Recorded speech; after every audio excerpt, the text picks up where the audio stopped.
Good morning. It's Monday and it's part 4 of the math and design project.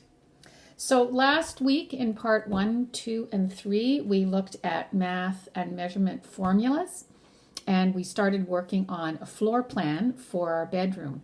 So today we're going to take those formulas that we were working with and our measuring tape, and we are going to design, or you're going to design, your dream room.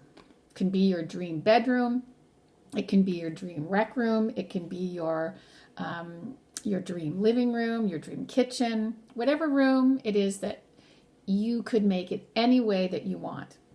So you're going to do a floor plan, again, something very simple like this, remembering that this is the way you show a door, and this is the way you show a window, and you're going to put in the boxes for things representing tables, or I'm not going to put some ideas in your head, but whatever you think that you might want to have in your room. We're not going to do this to scale, meaning that it's not going to be a small version of the identical big version, because that's too hard for me to explain. But the original one you did for your room should give you an idea of how things are in comparison to each other. So obviously your bed is going to be bigger than your desk or bigger than your side table. And as long as you have that happening in your design, in your floor plan for your dream room, then that's great. I do want you to still put the area, the volume inside the object, and I want you to calculate those formulas on a separate piece of paper. So you still have to imagine what those dimensions would be. And if you need to go into your living room and measure a couch, or go back to your room and measure the bed, you can use those as a guide or a reference point for things you're going to put in your dream room. And then figure out what the perimeter of your room is going to be. Be careful with your units again.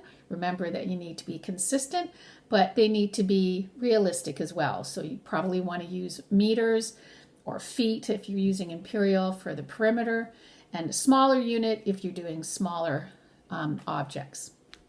Lots of things that you can do with this. Again, if you have questions, send me a question on Facebook or Instagram direct message, and then send me some pictures of them. And when you're finished, you can create your room with Lego. You can do it with a box and create things inside it. You can create it as a three-dimensional display in all sorts of ways with things that you have on hand. You can find a program on the computer and do it like that, or you can simply just draw the floor plan and then dress it up, put little labels beside it so that we know what it is. And if you want to take a screenshot and send it to me, that would be great, and we can share it on Facebook and we can all enjoy it together. So that's going to take you a little bit of time, so I'm going to give you today and tomorrow to do that. And then on Wednesday, we're going to work with language and math, and still using our design. We have something else we're going to do with it then. We worked with the 7 times table before, so today and tomorrow I'd like you to be practicing the 9 times table. Same thing, write them out and then have somebody ask you. Try to remember to do the division part too. So if you do 9 times 2 equals 18, 18 divided by 2 equals 9. Try to always do them back and forth so you're working with both sides of your brain and you don't forget the division part. And I hope you're still reading 20 minutes a day.